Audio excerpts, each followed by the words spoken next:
2024 কোনে শেষ হাঁহি মাৰিব মানে অসমৰ মুখ্যমন্ত্ৰী কোন হ'ব সৰ্বানন্দ সোণোৱাল হ'ব নেকি নাই গৌৰৱ গগৈ হ'ব এই লৈ সমাজত ৰাজ্যখনৰ মাজত গুণাগথা হৈ আছে 2024 নিশ্চয় গৌৰৱ গগৈ হ'ব নহলে সৰ্বানন্দ সোণোৱাল হ'ব হিমন্ত বিশ্ব শৰ্মা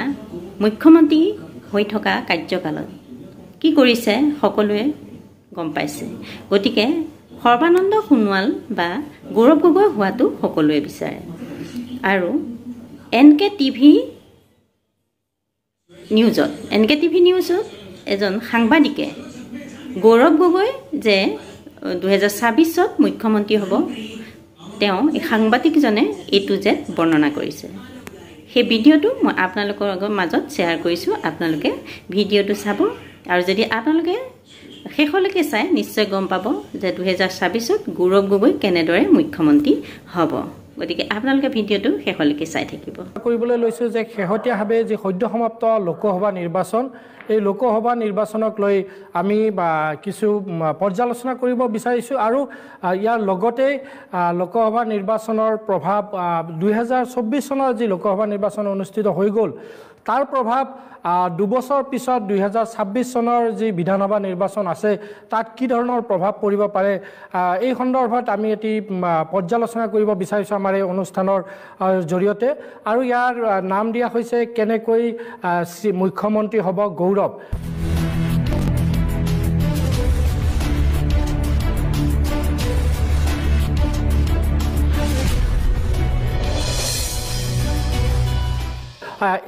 এই বিষয়টো এই কাৰণে উত্থাপন কৰা হৈছে যে ইতিমধ্যে যি লোকসভা নিৰ্বাচনৰ ফলাফল প্ৰকাশ আনুষ্ঠানিকভাৱে ঘোষণা হৈ গ'ল বা লোকসভা নিৰ্বাচনৰ ফলাফলৰ পিছত কেন্দ্ৰত প্ৰধানমন্ত্ৰী নৰেন্দ্ৰ মোদীয়ে তৃতীয়বাৰৰ বাবে এনডিএৰ অংশীদাৰী দলসমূহৰ সমৰ্থনত তেওঁ চৰকাৰ গঠন কৰিলে গতিকে তাৰ পিছত অসমত এটা বিশেষ ধৰণৰ ৰাজনৈতিক চৰ্চা আৰম্ভ হৈছে যে 2024 লোকসভা নিৰ্বাচনৰ যিটো ফলাফল এই ফলাফলে 2026 অসমত চৰকাৰৰ পৰিৱৰ্তনৰ এটা ইংগিত বহন কৰা বুলি বহুতেই দাবী কৰিব বিচাৰে বহুতে এনেকুৱা ধৰণৰ মতামত যে 2026 হয়তো অসমত গৌৰৱ গগৈ মুখ্যমন্ত্ৰী হোৱাৰ সম্ভাৱনা আছে আৰু তেওঁৰ নেতৃত্বত হয়তো কংগ্ৰেছে চৰকাৰ গঠন কৰিব পাৰে এই বিষয়টোক লৈ এটা চৰ্চা ইতিমধ্যে আৰম্ভ হৈছে আৰু এই বিষয়টোক বিশেষকৈ বিৰোধী কংগ্ৰেছ দলে ইতিমধ্যে এই বিষয়টোক জোৰদাৰভাৱে তেওঁলোকে দাবী উত্থাপন কৰিছে যে 2026 অসমত চৰকাৰ পদ পৰিৱৰ্তন হোৱাটো নিশ্চিত ইয়াৰ বিভিন্ন ধৰণৰ কাৰণ আছে এই কাৰণসমূহ আচলতে কিয় কংগ্ৰেছে এই ধৰণৰ দাবী উত্থাপন কৰিছে বা আসাম ৰাইজে কিয় এইটো বিষয় ভাবিবলৈ লৈছে যে কি কেনে ধৰণে 2024 লোকসভা নিৰ্বাচনৰ প্ৰভাৱ পৰিব পাৰে এই বিষয়টোত ইয়াৰ আঁৰত কি আছে এই বিষয়সমূহ আলোচনাৰ বাবে আজিৰ এই অনুষ্ঠানৰ জৰিয়তে আমি আলোচনা কৰিব বিচাৰিছো প্ৰথমে যদি আমি চাবলৈ যাওঁ তেতিয়াহ'লে দেখিবলৈ পাওঁ যে বিগত কেইবাটাও নিৰ্বাচনতকৈ বা প্ৰায় 2016 চনৰ নিৰ্বাচনত যেতিয়া কংগ্ৰেছ পৰাজিত হৈছিল কংগ্ৰেছ দিছপুৰৰ পৰা তেওঁলোকে উৎখাত হৈছিল তাৰ পিছত আৰু পৰ্যায়ত কেইবাটাও নিৰ্বাচনত ধাৰাবাহিকভাৱে কংগ্ৰেছে পৰাজয়ৰ সন্মুখীন হ'বলগীয়া হৈছিল কিন্তু শেহতীয়াভাৱে কংগ্ৰেছৰ আমি যদি সদ্য সমাপ্ত লোকসভা নিৰ্বাচনৰ যদি চাবলৈ যাওঁ তেতিয়াহ'লে দেখিবলৈ পাওঁ যে অসমত এতিয়া কংগ্ৰেছৰ কিছু শক্তি বৃদ্ধি পাইছে কংগ্ৰেছৰ কিছু তেওঁলোকৰ ভোটৰ শ্বেয়াৰটো তেওঁলোকৰ কিছু বৃদ্ধি পাইছে বিগত নিৰ্বাচনসমূহৰ তুলনাত বিশেষকৈ 2016 চনৰ নিৰ্বাচনৰ পৰৱৰ্তী সময়ছোৱাৰ নিৰ্বাচনসমূহত কংগ্ৰেছে যি ধৰণে ফলাফল দেখুৱাইছে তাতকৈ এইবাৰ কংগ্ৰেছৰ কিছু উত্থান হৈছে এই দিশটো আমি দেখিবলৈ পাইছোঁ আৰু যদি আমি চাবলৈ যাওঁ তেতিয়াহ'লে সদ্য সমাপ্ত লোকসভা নিৰ্বাচনত ভোটৰ যিটো শ্বেয়াৰ ভোটৰ লাভৰ যিটো হাৰ সেইটো কিন্তু বিজেপিতকৈ শাসকীয় বিজেপিতকৈ কংগ্ৰেছৰ যথেষ্ট বেছি প্ৰায় 0.05% কংগ্ৰেছে বেছি ভোট লাভ কৰিছে বিজেপিতকৈ এইটো এটা কংগ্ৰেছৰ বাবে নিশ্চয় এটা ভাল খবৰ যে তেওঁলোকৰ ভোটৰ হাৰটো বৃদ্ধি পাইছে বিজেপিয়ে প্ৰায় 37.43% ভোট লাভ কৰিছে সদ্য সমাপ্ত লোকসভা নিৰ্বাচনত অসমত আৰু তাৰ বিপৰীতে কংগ্ৰেছে লাভ কৰিছে 37.48% ভোট অৰ্থাৎ এই ভোটৰ যিটো হাৰ এই হাৰটো বিজেপিতকৈ কংগ্ৰেছৰ বেছি আমি এইটো এটা যথেষ্ট উত্থান কংগ্ৰেছৰ উত্থান হোৱা বুলি ক'ব লাগিব আৰু বিশেষকৈ উজনিৰ প্ৰেক্ষাপটত বিভিন্ন ধৰণৰ চৰ্চা হৈছে নামনিত কংগ্ৰেছৰ উত্থান হৈছে এইবাৰ ধুবুৰী লোকসভা সমষ্টিত বদৰুদ্দিন আজমলৰ নিচিনা এজন শক্তিশালী সাংসদ বা নেতাক সংখ্যালঘু নেতাক পৰাস্ত কৰি কংগ্ৰেছৰ ৰকিবুল হুছেইন জয় হৈছে আৰু দেখিবলৈ পোৱা গৈছে যে কোনো এটা বিধানসভা সমষ্টিতে ধুবুৰী লোকসভা সমষ্টিৰ অন্তৰ্গত কোনো এটা বিধানসভা সমষ্টিতে ইউডিএফ দলে তেওঁলোকে প্ৰথম স্থান দখল কৰিবলৈ সক্ষম নহল অন্যান্য নগাঁও লোকসভা সমষ্টিৰ কথা যদি চাওঁ তাতো ইউডিএফে প্ৰাৰ্থী দিছিল তাতো যথেষ্ট শোচনীয়ভাৱে পৰাজয় হৈছে কৰিমগঞ্জত ইউডিএফ দলে প্ৰাৰ্থী দিছিল তাতো তেওঁলোক পৰাজিত হৈছে আৰু নামনি অসমত বিশেষকৈ ধুবুৰী লোকসভা সমষ্টিৰ যিসমূহ সংখ্যালঘু অধ্যুষিত বিধানসভা সমষ্টি আছে তাত যথেষ্ট কংগ্ৰেছৰ উত্থান হৈছে গতিকে নামনিত এটা কথা স্পষ্ট যে নামনিত পূৰ্বতে যিসমূহ ইউডিএফৰ দখলত যিসমূহ সমষ্টি আছিল সেই সমষ্টিসমূহ এতিয়া তাৰ ভোটাৰসকল বা সংখ্যালঘু ভোটাৰসকল কংগ্ৰেছৰ দিশে পুনৰ ঘূৰি আহিছে উভতি আহিছে এটা সময়ত কংগ্ৰেছে সংখ্যালঘু ভোটাৰসকলক ভোট বেংক হিচাপে ব্যৱহাৰ কৰিছিল আৰু তাৰ পিছত কংগ্ৰেছৰ পৰা কিছু সংখ্যালঘু ভোটাৰ আঁতৰি গৈ ইউডিএফ দলক তেওঁলোকে ভোটদান কৰিছিল বিগত সময়ছোৱাত যাৰ ফলত ইউডিএফৰ উত্থান হৈছিল অসমৰ ৰাজনীতিত কিন্তু এইবাৰ যথেষ্ট বিপৰ্যয়ৰ সন্মুখীন হ'বলগীয়া হৈছে ইউডিএফ দল বদৰুদ্দিন আজমল পৰাজিত হৈছে ধুবুৰীত আৰু বাকী দুগৰাকী যি প্ৰাৰ্থী আছিল নগাঁৱত শক্তিশালী প্ৰাৰ্থী ঢিঙৰ বিধায়ক আমিনুল ইছলাম তেওঁ পৰাজিত হৈছে গতিকে ইউডিএফ এই মুহূৰ্তত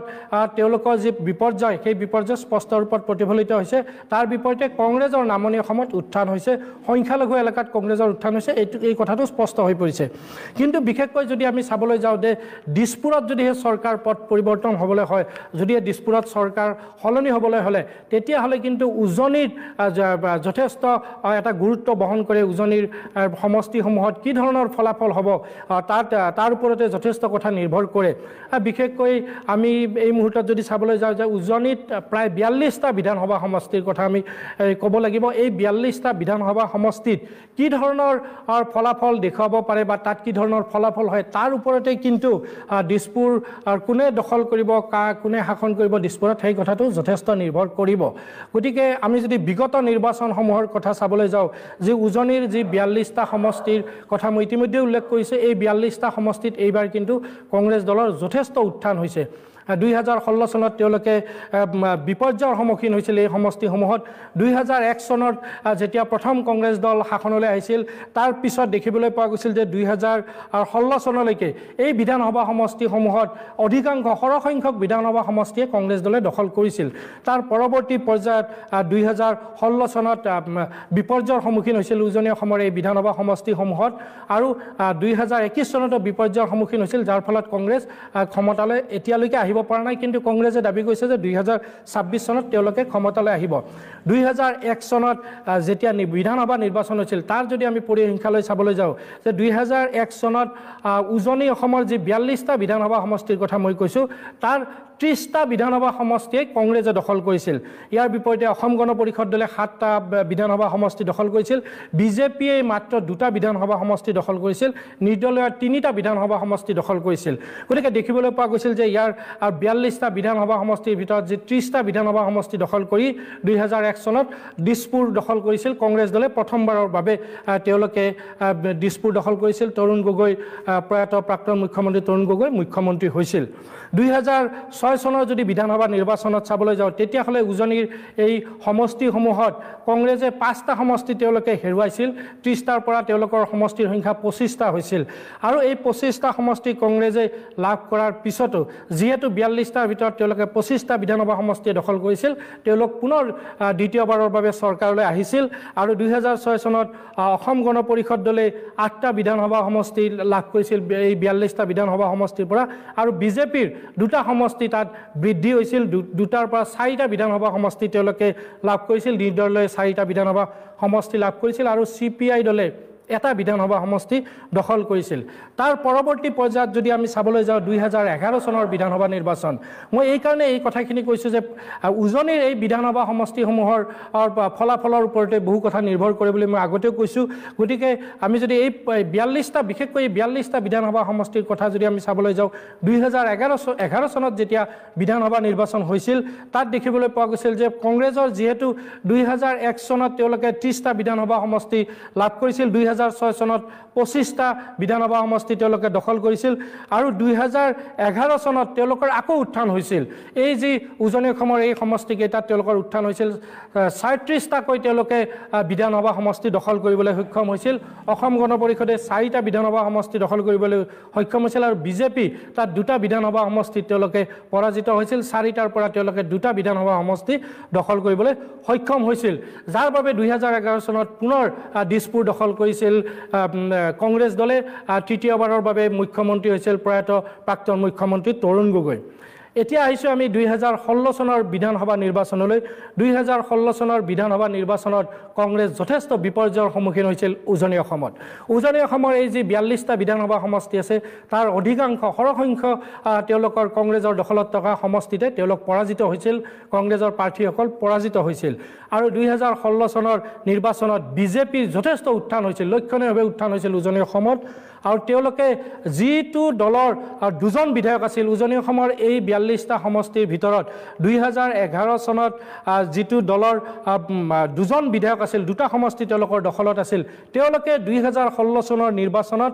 26টা বিধানসভা সমষ্টি দখল কৰিছিল আপুনি যদি চাবলৈ যায় যথেষ্ট উত্থান হৈছিল উজনি অসমত আৰু যাৰ বাবে কংগ্ৰেছৰ কিন্তু বিপৰ্যয়ৰ কথা আমি ইতিমধ্যে কৈছো যে 2016 চনত কংগ্ৰেছৰ বিপৰ্যয় হৈছিল কংগ্ৰেছে 37টা বিধানসভা সমষ্টি নিজৰ দখলত ৰখা কংগ্ৰেছ দলে তেওঁলোকে 7টা বিধানসভা সমষ্টি তেওঁলোকে লাভ কৰিবলৈ সক্ষম হৈছিল আৰু এই যে কংগ্ৰেছৰ বিপৰ্যয় আৰু যি বিজেপিৰ উত্থান 2016 চনৰ নিৰ্বাচনত তাৰ পিছতে দেখিবলৈ পোৱা গৈছিল দিছপুৰত চৰকাৰৰ হলনি হৈছিল বিজেপিৰ নেতৃত্বত বিজেপি মিত্ৰজোঁটৰ চৰকাৰ হৈছিল মুখ্যমন্ত্ৰী হৈছিল সৰ্বানন্দ সোণোৱাল প্ৰাক্তন মুখ্যমন্ত্ৰী তেওঁ বৰ্তমানৰ কেন্দ্ৰীয় মন্ত্ৰী তেওঁ 2016 চনত তেওঁ মুখ্যমন্ত্ৰী হিচাপে শপত গ্ৰহণ কৰিছিল এয়া আছিল এটা বিশাল ৰাজনৈতিক পৰিৱৰ্তন এখন দুখন আসনৰ কথা নহয় এটা বিশাল ৰাজনৈতিক পৰিৱৰ্তনৰ মাজেৰে বিজেপিয়ে তেওঁলোকে শাসনলৈ আহিছিল আৰু যেটো উজনিত বিশেষভাৱে ইয়াৰ প্ৰভাৱ পৰা পৰিলক্ষিত হৈছিল আৰু 2021 চনৰ বিধানসভা নিৰ্বাচনত দেখিবলৈ পোৱা গৈছিল যে বিজেপিৰ উজনি অসমৰ বিধানসভা সমষ্টিসমূহত আৰু কিছু উত্থান হৈছিল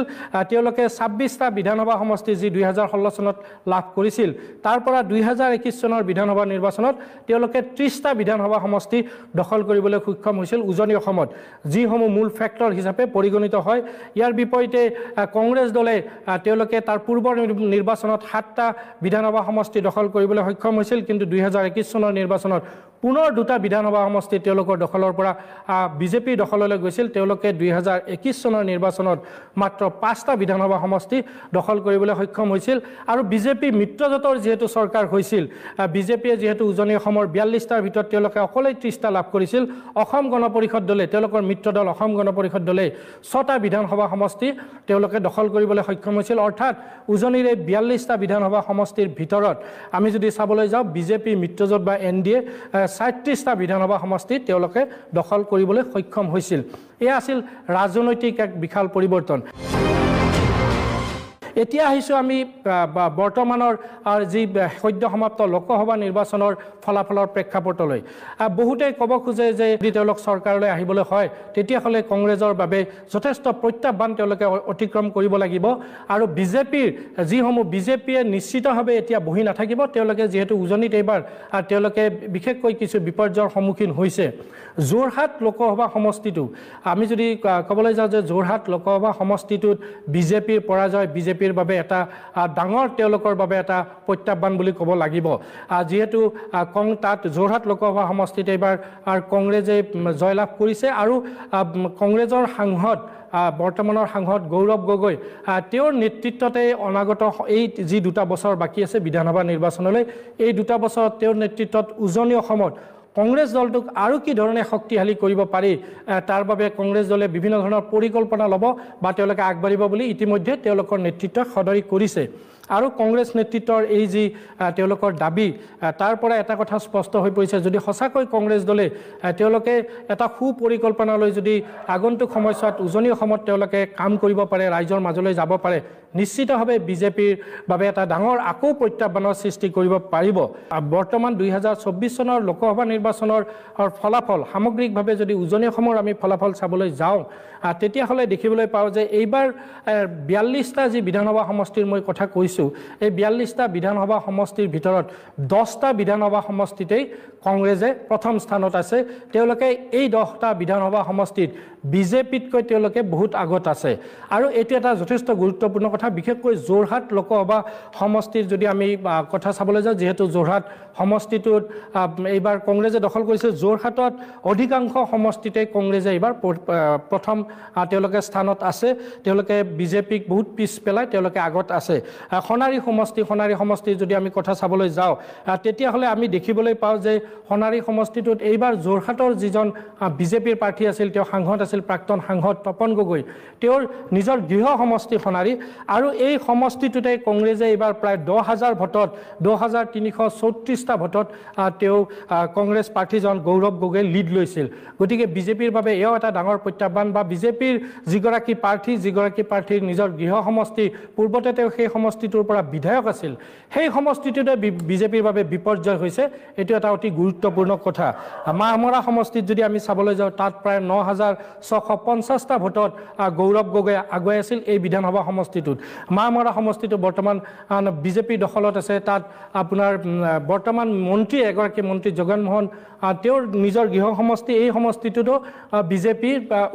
কৈ কংগ্ৰেছৰ উত্থান হৈছে ডিমৌ সমষ্টিত প্ৰায় 16,055টা ভোটত কংগ্ৰেছ এই সমষ্টিটোত প্ৰথম স্থানত আছে ব্যৱধানত শিৱসাগৰত 18,748টা ভোটৰ ব্যৱধানত কংগ্ৰেছ দল ইয়াত প্ৰথম স্থানত আছিল এই সমষ্টিটোত অৱশ্যে বৰ্তমানৰ বিধায়ক অখিল গগৈ আৰু তেওঁ এই সমষ্টিটোত যথেষ্ট গৌৰৱ গগৈ হৈ লাগিছিল নাজিৰা সমষ্টিটো অতি গুৰুত্বপূৰ্ণ যোৰহাট সমষ্টি মই এইকাৰণে ক'ব গৈছোঁ যে যোৰহাটক কেন্দ্ৰ কৰি এই গোটেই কথাবিলাকৰ চৰ্চা আৰম্ভ হৈছে গতিকে যোৰহাটটো মই কিছু পুংখানুপুংখভাৱে আলোচনা কৰিব বিচাৰিছোঁ নাজিৰা সমষ্টিটোৰ বৰ্তমানৰ বিধায়ক হ'ল বিৰোধী দলপতি দেৱব্ৰত শইকীয়া তেওঁৰ নিজৰ সমষ্টি এইটো কংগ্ৰেছ দলে তেওঁ উজনিত বা যোৰহাটত তেওঁ গৌৰৱ গগৈৰ হৈ প্ৰচাৰ চলাইছিল তেওঁৰ যিটো গৃহ সমষ্টি তাত কিন্তু কংগ্ৰেছ দল বহু তেনেধৰণৰ ভাল ফলাফল বা ব্যৱধান যিটো এইটো ব্যৱধান তেনেকুৱা ধৰণৰ আশাপ্ৰদ ব্যৱধান এটা নহ'ল মাথো 127টা ভোটৰ ব্যৱধানতহে গৌৰৱ গগৈ তাত আগত আছিল এই বিধানসভা সমষ্টিটোত এইটো কংগ্ৰেছৰ বাবে কিছু চিন্তা কৰিবলগীয়া বিষয় বিৰোধী দলপতিৰ নিজৰ সমষ্টিটোত কংগ্ৰেছ দলে যি ধৰণে ফলাফল দেখুৱাব লাগিছিল তেনেধৰণৰ ফলাফল দেখুৱাব পৰা নাই ইয়াৰ বিপৰীতে